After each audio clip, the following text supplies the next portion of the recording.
అత్తమ్మా, ఎందుకు ఎడుతున్నావు? ఏమైంది అత్తమ్మా? మొత్తం నీ వల్లనే. ఇంకా ఏమైందని అడుగుతున్నావా? నేనేం చేసిన అత్తమ్మా? నువ్వే చేసినావు మొత్తం.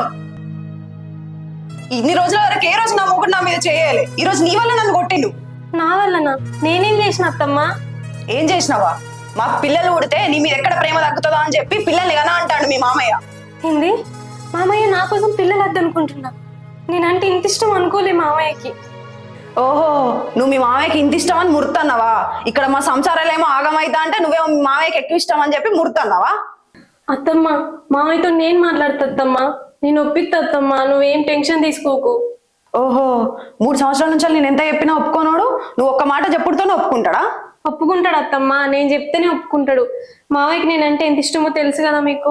నువ్వు ఒప్పిస్తావా? ఆయన ఎట్లాంటి వ్యక్తి తెలుసా? నువ్వు పోయి ఆయన ఒప్పేయడానికి ట్రై చేస్తే మళ్ళీ ఆయన రిటర్న్ నిన్నే ఒప్పిస్తాడు. అట్లాంటి వ్యక్తి ఆయనే.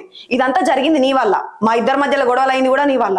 ఇప్పుడు నువ్వు మా లైఫ్ నుంచి వెళ్ళిపోతేనే మాకు ఈ గొడవలన్నీ సర్దు మనుగుతాయి. ఏందత్తమ్మా? అంటే ఇప్పుడు నేను మామయ్యకి దూరంగా ఉండాలా? నాతో కాదత్తమ్మా.